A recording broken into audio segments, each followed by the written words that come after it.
Good afternoon. As introduced, I am Kim Yoon-gyum from Ewha Women's University. And also we all listened to all three presentations. And when selecting the theme for the SICEM 2022, we thought that the overarching theme should be the electricity security. So we talk a lot about the energy security, but when it comes to electricity security, because Korea experienced very rare outages and blackouts, and therefore we have a very secure electricity. But in order to maintain this situation, we also have to think about what we should do further. And in this regard, this seminar has been organized. It's mentioned by MC, and as you could see from the schedule, so we had three presentations. And we have three panelists. So the first panelist is the Professor Cho Young-tak. Please comment.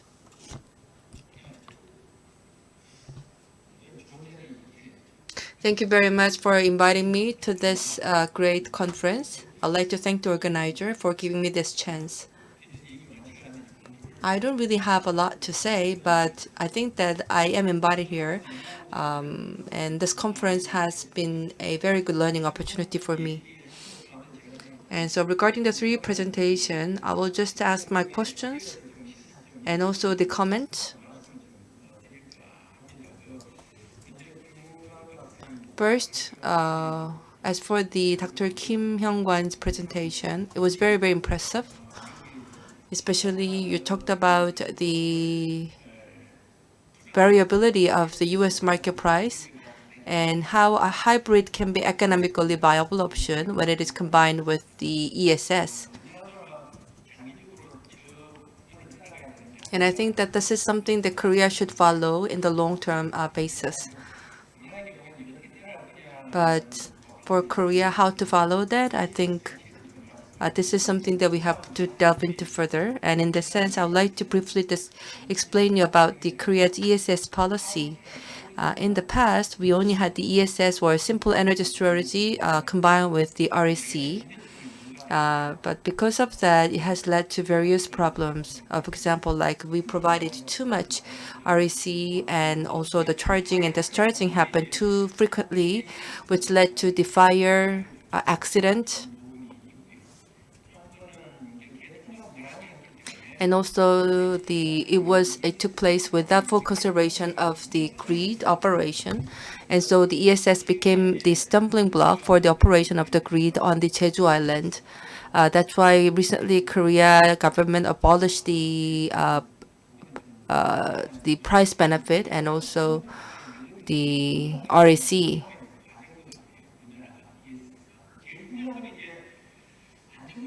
So as for the ESS, I think the most important one is the security or safety issue. I'm not a technical expert, but so let's just make assumption that there is no safety issue. And as mentioned by scientist Kim, I think that we have to pursue ESS in line with the market. So I think this is something that we can learn from the first presentation. So for example, like the arbitrage or the energy market, this is something that we have to introduce. In Korea, I think it's still not clear whether it could be economically viable. In the long term, it will be viable, but there are some variables. For example, like when there is a peak load in the nighttime, there should be the enough price gap. Only then we can have the economic viability. So this is something that we have to monitor and be prepared for future.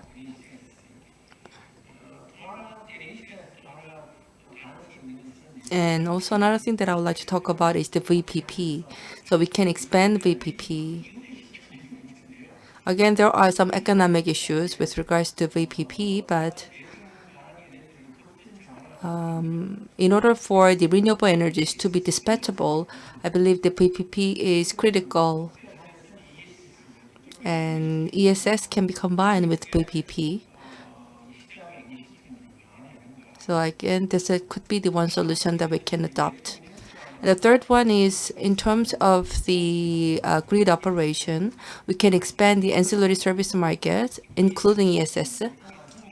And especially when it comes to the grid inertia issue, ESS can be a great solution to the declining grid inertia with the introduction of the renewable energy.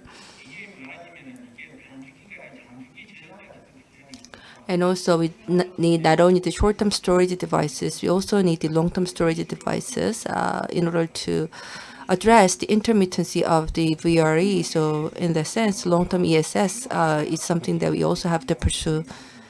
And with regards to the grid interconnection, Professor Kim Seung-wan, as he mentioned, we have to think about the ESS to resolve the constraints on the power generation network as well as transmission network. So anyway, ESS should be pursued in line with the grid and in line with the market. I think this is something that the Korean government should move forward. And Professor Kim Sung-wan's presentation, the second presentation, I completely agree with what he said. So when it comes to, even for the security, yes, we talk a lot about the security of the import resources, imported resources, and the price. But I believe the grid is a very important aspect for the electricity security, whether it's the fossil fuel or the renewables. It's because Korea has a very high population density and has a very mountainous area, and therefore we have our own unique challenges for the grid operation, and also social acceptance is not that high for grid expansion. So in that sense, I completely agree with that we have to find some innovative solutions for grid reinforcement.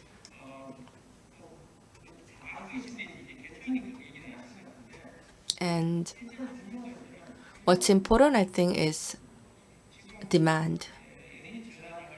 So we have pursued the energy transition, and electrification has been pursued. So the demand for electricity will grow up by 2.5 times. But that 2.5 time increase, this is something that's virtually impossible for the Korean transmission line to absorb and accommodate. So this is one of the weak points that we have to overcome for electricity security, energy security, and also grid stability. So this is something that we really have to seriously take care of. And we have to adjust the demand in order to reduce the burden on grid network. And also you talked about the LMP and local payment method, and I don't think that this could be a solution for all the problems, because there must be a wide gap, but that's not enough, because cost is not about everything. Rather, the infrastructure, market, and also the business conditions, these are all important.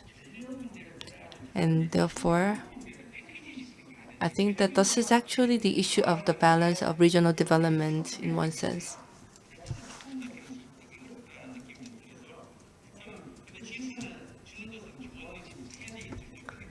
And 그리고 나서 이제 여러 가지 몇 가지 더 And also you said, and I completely agree with what you said. So you talked about the data linkage with the HDVC and HVDC, and I think this could be a great solution. And especially with the HVDC, you can have effective connection with the Seoul metropolitan area. But as mentioned by Professor Kim Seung-wan, if you use the subsea cable or subsea transmission line, again, we have to think about the potential conflicts with the local residents and how we can handle that. And also, the HDVC is pretty vulnerable to breakdown, as you could see from the case of the Jeju Island. But so if this HDVC is used for connection with the Seoul metropolitan area, then the repercussion, and if it experiences the breakdown, then the repercussion will be much greater than what happened on the Jeju Island. And also another issue with the HVDC is the resonance with the low frequency. And I understand that this technical issue has not been completely dealt with yet. So this is something that we have to work on. So anyway, I think that we really have to find out various innovative solutions as mentioned by Professor Kim. And also he mentioned that the decentralization cannot be a silver bullet. And so solar and the PV, wind, they're not decentralized at all. They're all concentrated in certain localities. And it can create a huge demand for grid and network. So we really have to find out the innovative solutions to this problem. So including the way to reduce demand. Last but not least, I would like to make a brief comment on Professor Shin's presentation.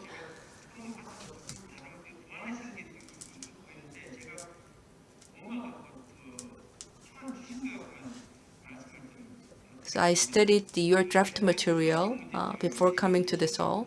And basically, I think you raised two issues. So with the expansion of the renewable energy, there is an issue of the cost for the stranded assets. And also when we have the marginal pricing, if the crisis happens, then it could lead to the price spike. So I think these two are very important. And regarding these two issues, I think this is something that we have to find solutions.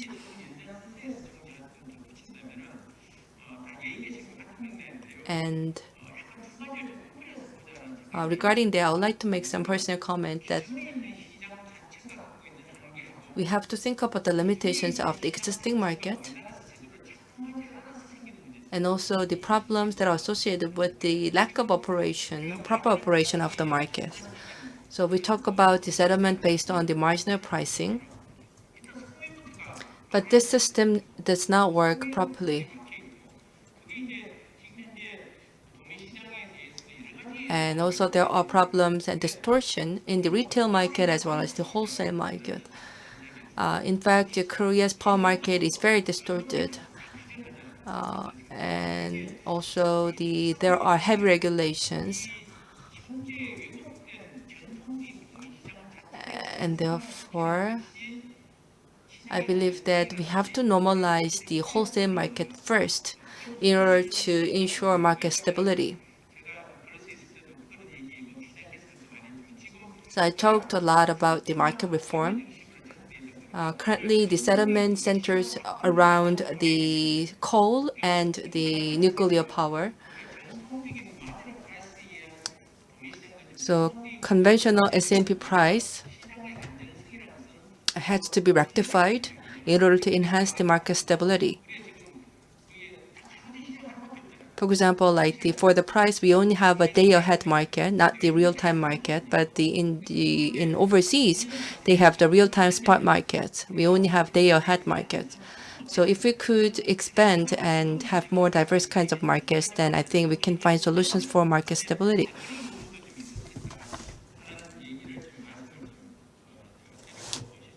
So this is one comment that I would like to make regarding the Dr. Sin's presentation.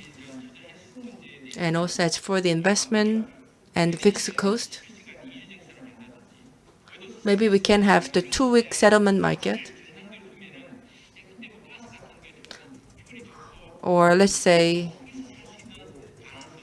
maybe we can create some spot real-time market for gas trade. And also even if we cannot retrieve the fixed cost, Schumpeter actually talked about the creative destruction.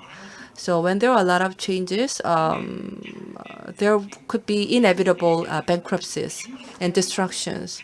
And what Schumpeter said that these should not be considered as cost. Rather, it's just an inevitable thing that will happen as the world evolves.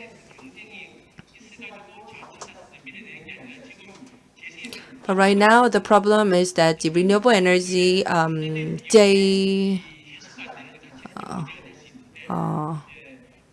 win the battle against the stranded assets, not because they are competitive, but because they are subsidized.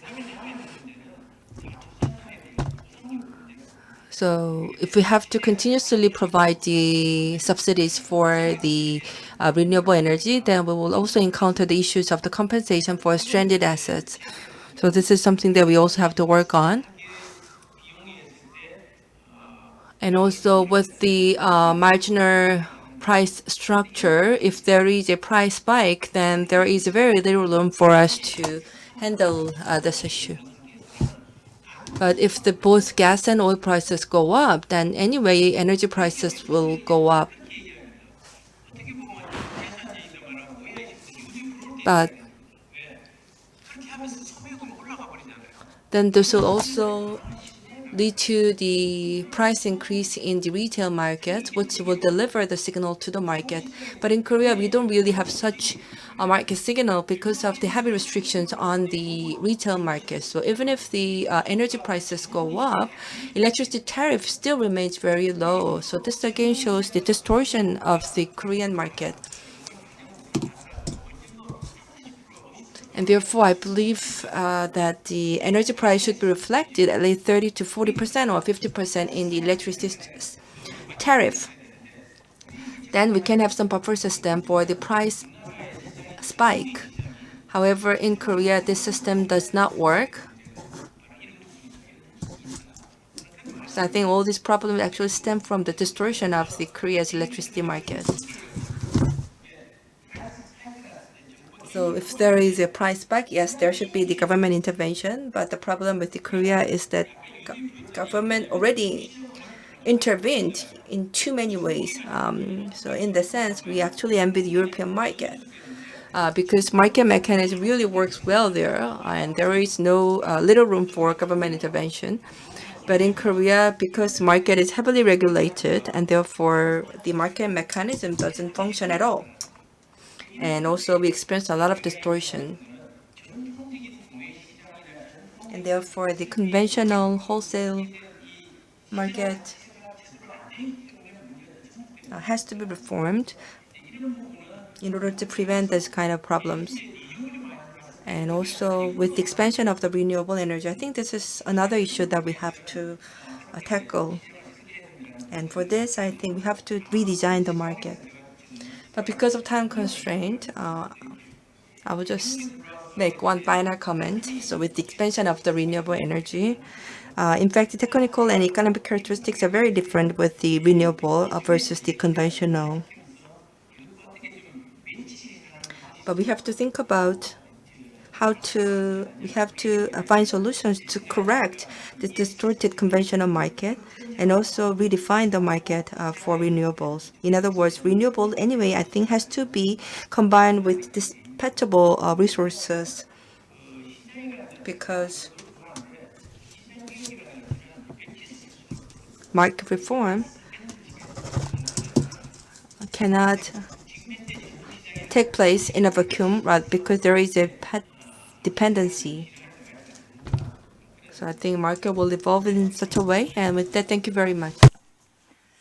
제가 그 명단에 조 교수님이 바로 Well, now I called on Professor Chu first because you were on the first on the list, but then now perhaps that was a mistake because you were also the former president, so you tend to look at the big picture.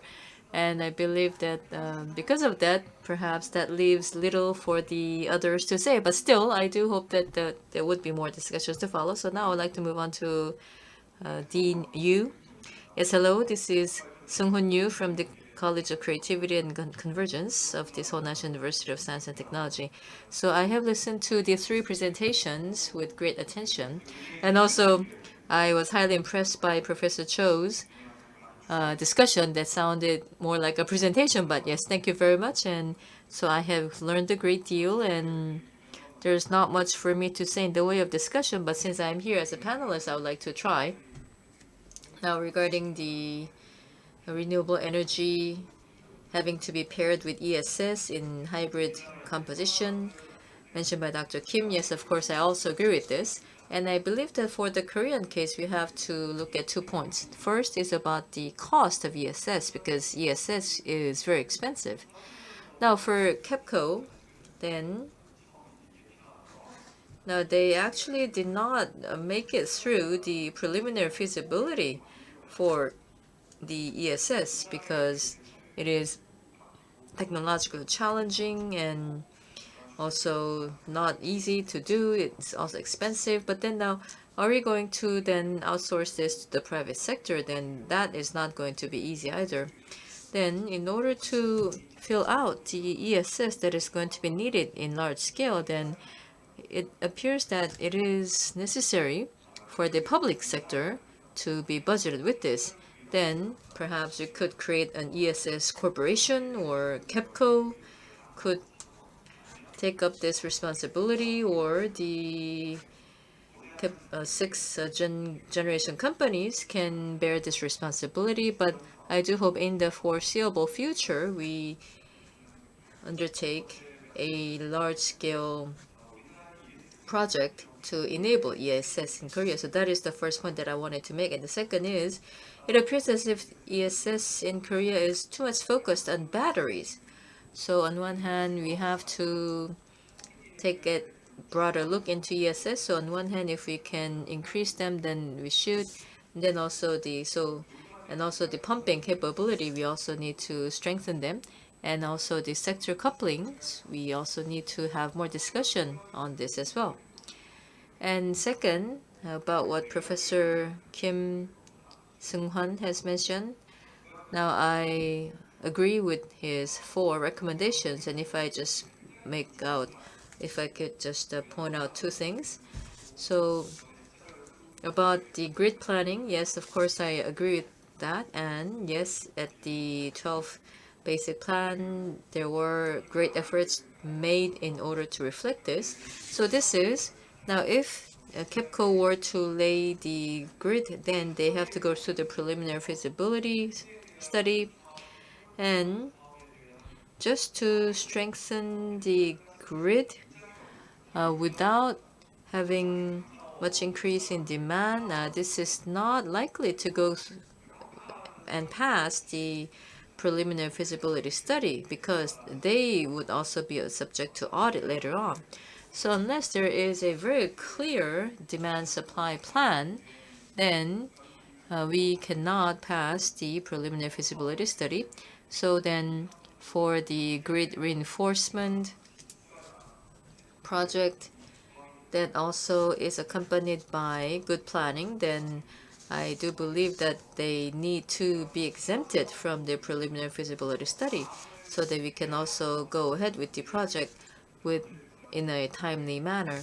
So I do hope that there can be further discussion regarding the relevant organizations. So we do have some cases where we waive the preliminary feasibility study. So I hope that it can be also done in this case. So for example, coming up with grid reinforcement first and generation plan later is probably not going to be realistic. And then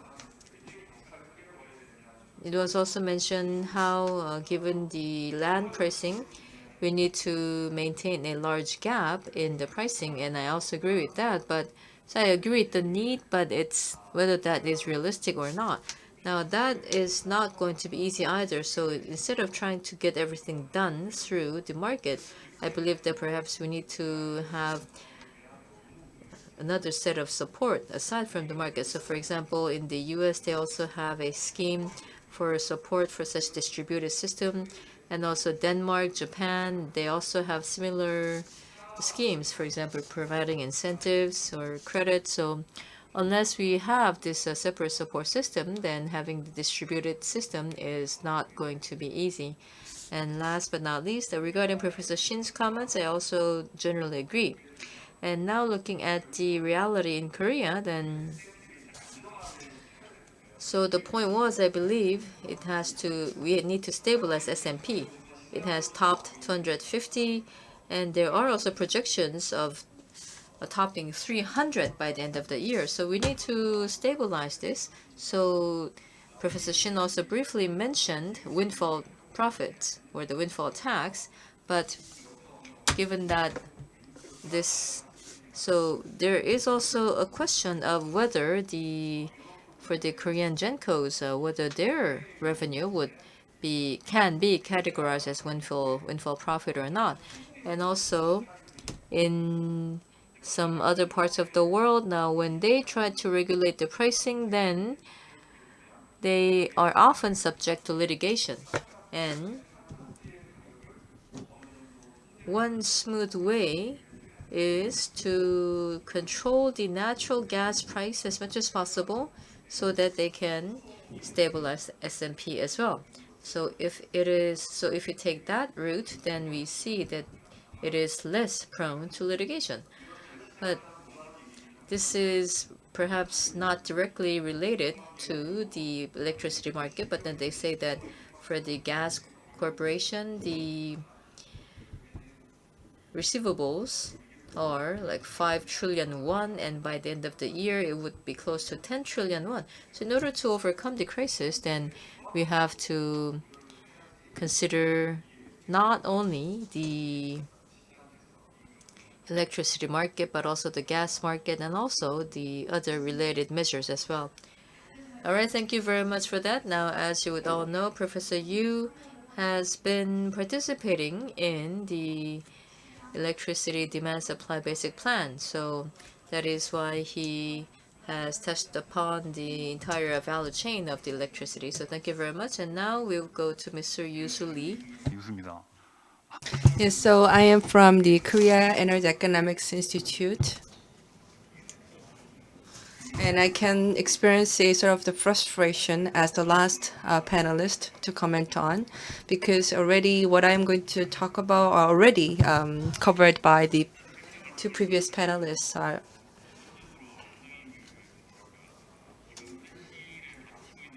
And if you think about the current problems and also the grid installations and market structures, I think we have heard very fresh perspectives.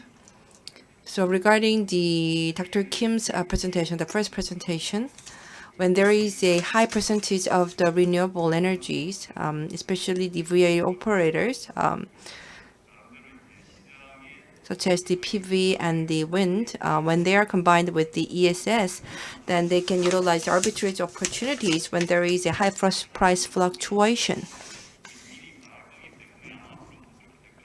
So I believe that this is something that the Korean market will also go, but then the stumbling block, what stands in our way, I think, is the economic viability of the ESS. And Professor Kim Sung-wan talked about the grid expansion and also the issues with the social acceptance and opposition from local residents, and he came up with several alternatives or suggestions for that. And then the Professor Shin Hoon-young talked about the electricity structural market and some fundamental problems associated with this. And so if you think about Korea, as mentioned by the Professor Cho, I think there are three problems that need to be addressed. Number one, if you look at the current wholesale market structure and also how electricity tariff is decided, you can see that there are heavy regulations. And also all the responsibilities are just passed to the operators in the wholesale market. In other words, heavily regulated market structure. And this could be our fundamental problem, but then we experience the continuous input of the renewable energy, which aggravate the issues and also create the new problems of the grid stability. And in addition, there is a price hike in fuel price. And as a result, the price fluctuation becomes very serious. So all these three problems, I think, take place simultaneously. So it's very difficult to resolve them.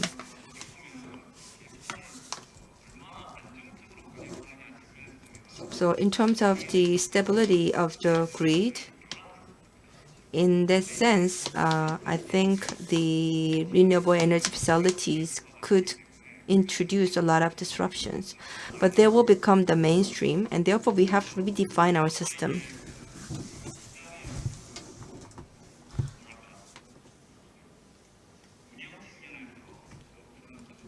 So if you look at the market operation, as I said earlier, we don't really have high VRE in our power mix, but with the increase in VRE, I think it will increasingly difficult to operate the market, because in the past we only had the nuclear power and also thermal power, and these facilities and power plants. The market has been designed for the efficient operation of this conventional energy.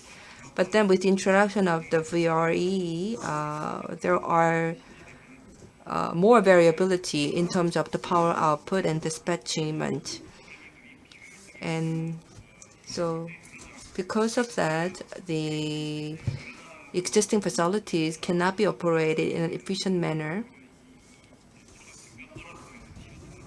And this can also lead to even greater carbon dioxide emission.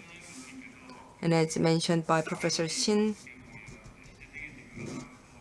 with the expansion of the renewable energy, the average price go down, whereas other fuel prices, because of that, the variability has gone up.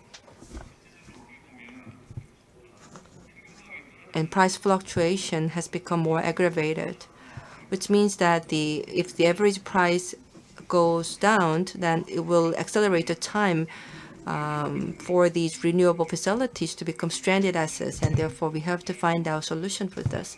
And also in terms of the grid operation, in fact, the VRE will lead to increase in the frequency instability, because it can heavily affect the inertia. And so we talk about the synchronous equipment to address this issue, and we have come up with some technical solutions. However, the fundamental problem lies with the market structure, and so unless we resolve them, it will be difficult for us to address this issue. And in fact, how we can compensate the market value for the flexible resources, I think this is the quick question. So we have to introduce the flexibility resources as early as possible in order to address the intermittency issues of the renewable energy. But unless there is a proper market compensation, we cannot really create fast changes. And also, if there is excess power, then how can we handle that? So this is something that we have to work on. And as mentioned by the Professor Kim Seung-wan, so he talked about the problems with the reinforcement of the transmission line. And we talked a lot about the decentralization. However, the Korea's power system is still central, and it is run by the large generators with the long transmission line to customers. And this structure will not be changed easily. But if you look at other countries, you can see that there are a lot of microgrid, so creating the independent power generation systems, and these microgrids are interconnected one another. But in order for Korea to make the shift, I think we have to overcome a lot of issues. So whether it's the PV or the wind that are concentrated in the Jeonnam or Jeonbuk provinces. So you can see that the where power is generated is completely different from where power is consumed. And this requires heavy investment in an expansion of the transmission and distribution lines.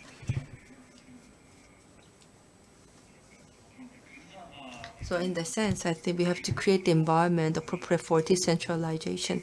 In other words, we have to create the environment which can enable indigenous power generation in order to strike a better balance between supply and demand. So for the metropolitan area, as the speaker said, there will be a continuous growth in energy demand. And we have to think about whether there are any spaces available for PV installation. And he also talked about the LMP or location of marginal price. And in terms of the operation of the electricity market, I think LMP is something that we cannot easily adopt.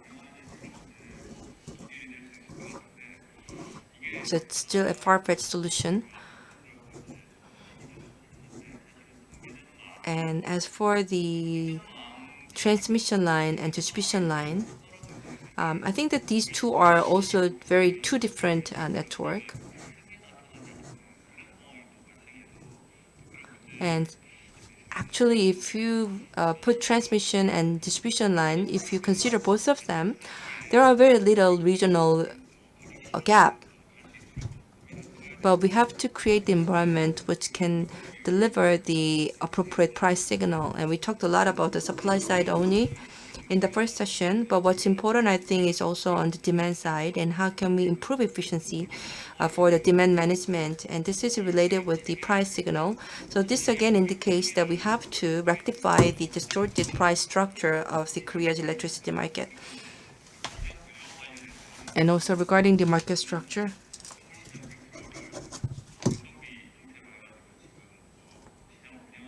currently we have like 100% variable cost system, but I believe that the right path that we have to move is to introduce the bidding system. And for this, the contract market should be introduced. Otherwise, especially with the high spike of the fuel price, if we continue to center around the spot market, then the problems will continue to be aggravated. And in the sense, the offtake volume should be expanded. And for the spot market, it should be used only to strike balance between demand and supply. But still, it's a distant dream for us. But I think that this is the right direction that we have to go. Thank you very much for the comments. And now I would like to give some time to the presenters to respond to the questions and the comments given just now. But we have also received some questions from the floor. So then as the presenters provide the responses to the comments, I hope that they can also respond to these questions. And without identifying the questioners, I would just like to deliver these questions along with mine. Now, if we are to expand the infrastructure, then wouldn't this further increase the electricity price? And second is about the ESS. Let's say for the ESS, if there is fire, then what are the plans or the responses against this? So perhaps Dr. Kim from the US can respond to this. And then what is the type of ESS that we need in Korea? As we in Korea continue to increase the output from the renewable energy as well. So now I would like to go back to these speakers to provide their responses. Okay, thank you very much for the excellent feedback, and also with so many people gathered here today now discussing the Korean electricity market and the US electricity market, and also the kind of synergy that we can get. So thank you very much for the comments. Now from the floor, yes, the ESS fire prevention, I understand that that is a big question. So a lot of ideas are being provided both in Korea and the US. And also in the US, yes, there have been such issues as well. So especially in the ESS system, there have been some fires, and also in Korea as well, there have been some issues about the safety of the ESS.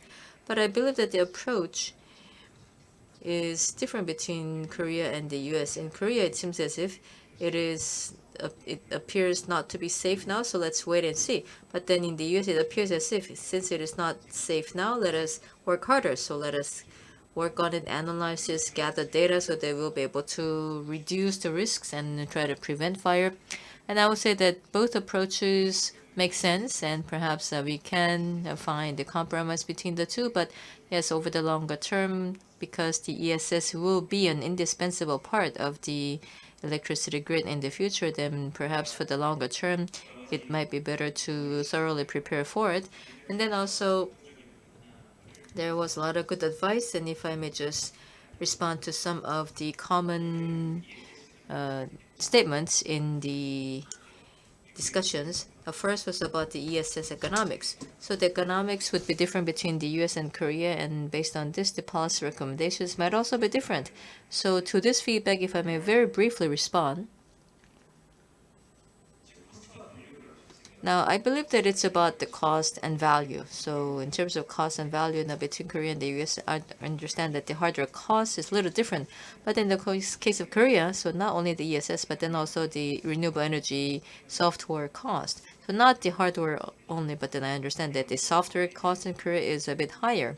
So because of this, perhaps the overall value is a bit lower. But then what is more important is about how much revenue that they can get. So what is going to be the income that they can get? And I believe that there is also a difference between the two countries. In Korea, you use SMP, so the price is the same, so the value is also the same. But then in the US, they have the locational margin prices, so meaning that by region, the prices are different, and also the prices there could be like thousands of different prices. So depending on the pricing, their revenue could be different. Then also in Texas, Waco, especially, they have a lot of ESS companies housed there. And what they say is that the break-even point for the recent ESS systems is that now usually it's between 2 to 3 years and maximum 5 years. So otherwise they would not invest in it. So it seems as if they have a lot of arbitrary price points where they will be able to recover the investment, but then perhaps that is not the case in Korea. And then second is about the signal, so the price signal and how is the price signal working. So again, the Korean market is a bit different from the US, so there's a real-time price and also the ramping. So how is this also going to be reflected into the pricing and how quickly? So regarding all these issues, I believe that there are some structural differences, and these structural differences would also perhaps be different in terms of the impact in encouraging the participation by the different market participants.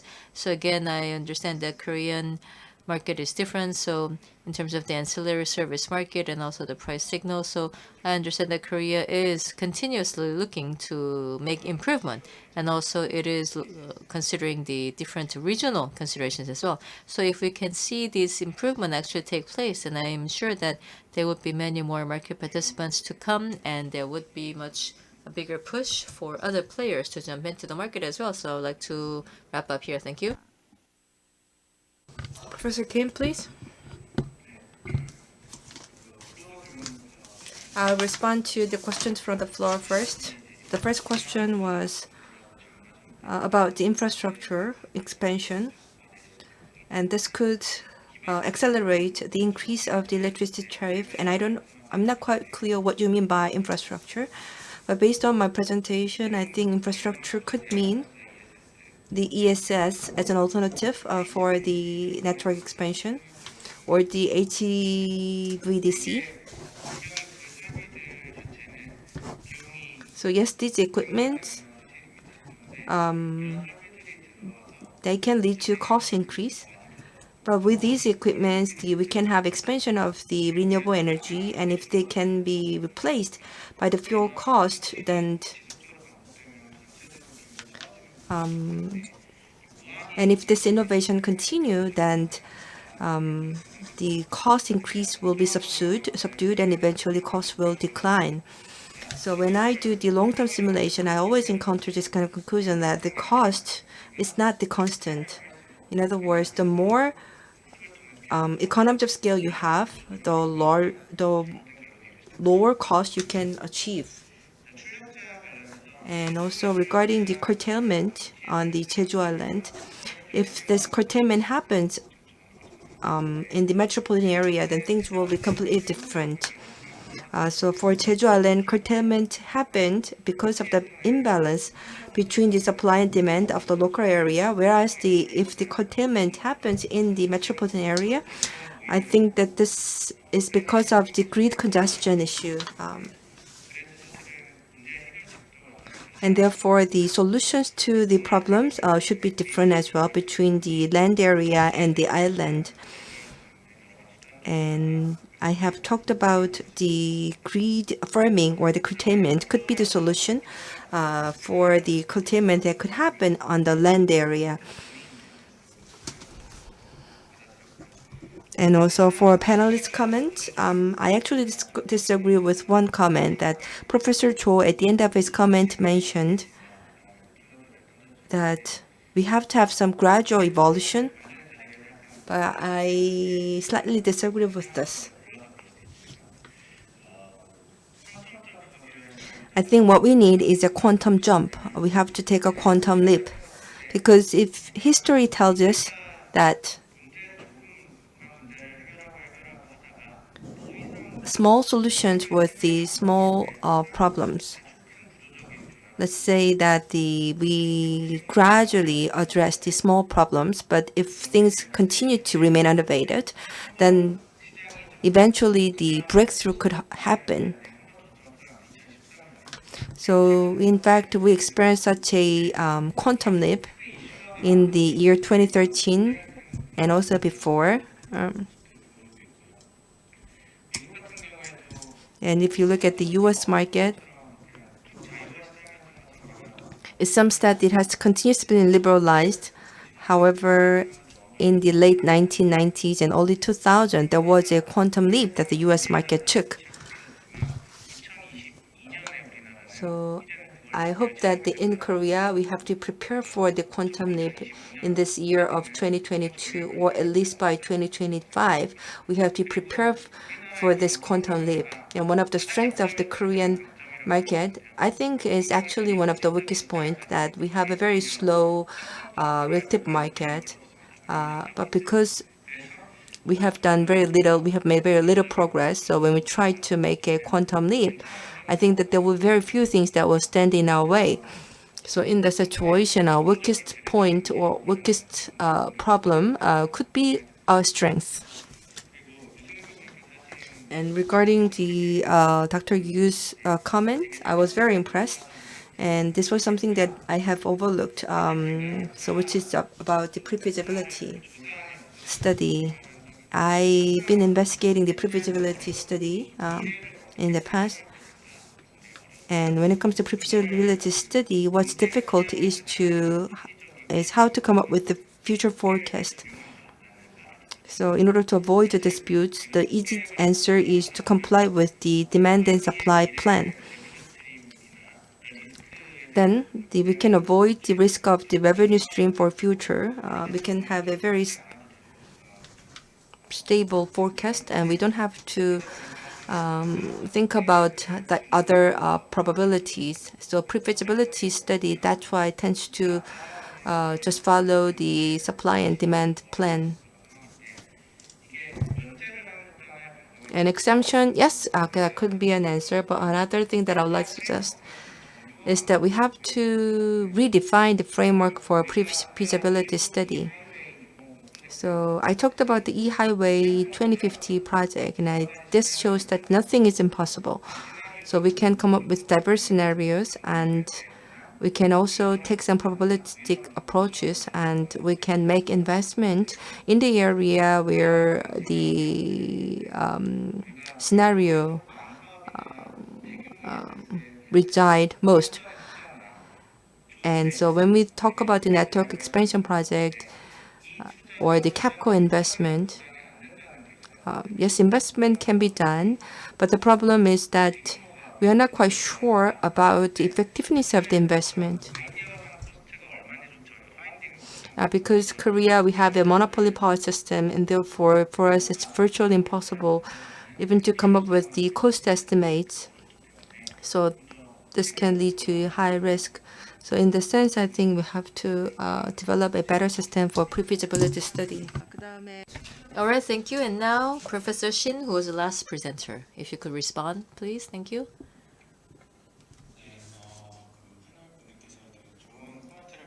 Well, first of all, thank you very much to the very valuable comments by the panelists. So first, Professor Cho, regarding your comments, well, it is true that I updated my presentation slides at the last minute. So it is true that the slides in the book and what I have presented might have been a bit different, and perhaps this has given to some misunderstanding.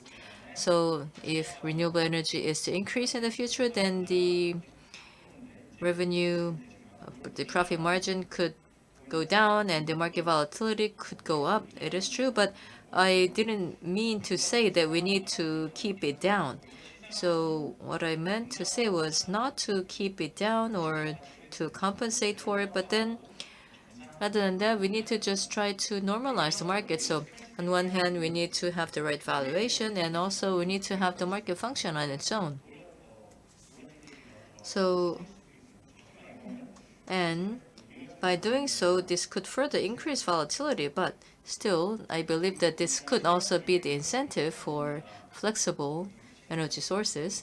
And then also, I'm sure that we all agree that we need to realign the market structure, but then where do we start? So I believe that we have to begin from. So I hope that we do not think that the grid operation and the market are separate. So we need to first upgrade the grid operation, and then we need to create the market signals to direct the operation of the grid. And in the course of guiding this, new products can be created. So for example, the flexible lamping product in Kaiso or what they have in Merco. So for example, the reserve, the FRR. So perhaps these are the kind of products that can come out in the course of trying to normalize the market. So with these, then we can also provide the right price signals, and part of that could also be the ESS. And also regarding the market, one last point is now having to increase the share of contracts. I fully agree, but whether it is a contract market or balancing market, that wasn't the point. What I meant to say was that all markets are a mixture of all. So, for example, in the US, the PJC market, I understand that about 24% is based on contract. So perhaps it can be based on contract, but still, there should also be a role by the balancing market. So Professor Cho mentioned that it should be based on contract, and then there should be balancing. But then I tend to differ from that. We need to have alignment between the contract market and the balancing, and then based on this, people can have risk hedging. So I would say that it has to be the other way around. And then about the transmission and distribution usage cost. So in the case of Korea, there is also the acceptability issue of LMP. So then perhaps we can just have the regional signals by levying the transmission and distribution costs. But then now if we are to utilize CVP to charge the T&D fee, then this would also affect the tariff, and this could also drive up the pricing for the customer. So it doesn't really provide a regional price signal. Likewise for PBC. So if the cost is going to go up, in the regions as well, then they might actually decide to change the priority in dispatch. So perhaps we need to change our way of thinking. So they do say that there could be some acceptability issues with LMP, but at least with LMP, we would not have this type of issue. So we probably still have to consider LMP. And just one last point about ESS. There would be many different approaches to promoting this. So for example, on the grid code, maybe so on the grid code, we can also say that for renewable energy, we also need to have a reserve, and also we need to have like virtual, like VPP. So if that is the case, then we also need to have the ESS.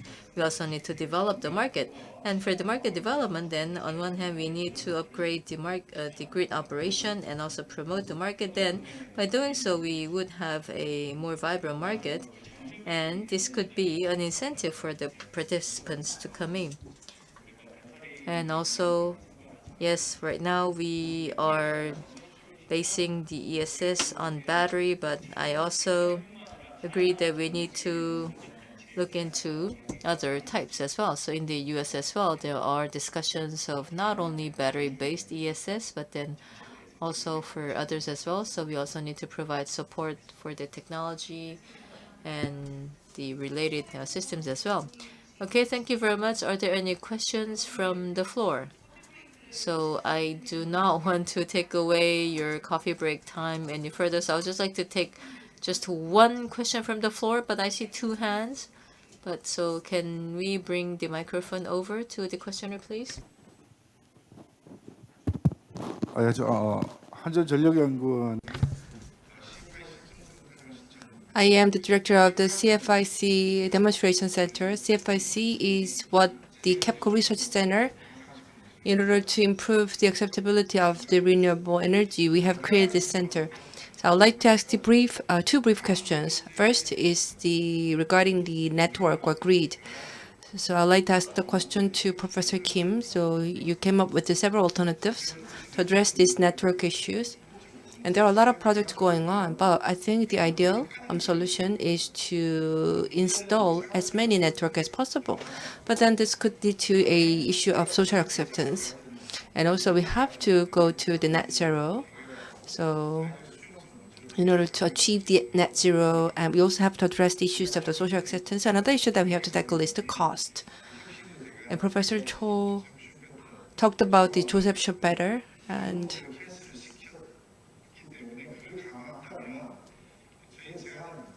so my suggestion is maybe we can have one solution. HVDC, it will have a problem. It will have a problem with the undergrounding and also the transmission line. But my suggestion is to use the HVDC to have this undergrounding of the transmission line. Then I think that this could solve the various issues that we encounter today. So I'd like to hear about your comment on this. And the TOE's project that the James Kim talked about, whether it's the long duration or short duration ESS, you said that you conducted the research to reduce the cost by 90%. I don't know whether it includes the battery. If battery is included, and with the battery ESS, what kind of technological improvement should be made in order to drive down the price? So these are the two questions that I would like to ask. 님과 박사님 답변 짧게 부탁드리고요. Professor Kim and also the Dr. Kim, please briefly answer these two questions. So my question was about the undergrounding of the transmission line, whether it's a good proposal. I agree. And I think it's a good idea. But the reason that I didn't mention about the undergrounding is because I once conducted the study, a survey on the grounding issue with the local government, and I actually showed the survey question during my presentation. So, and I found that the majority of the respondents disagree with the undergrounding idea.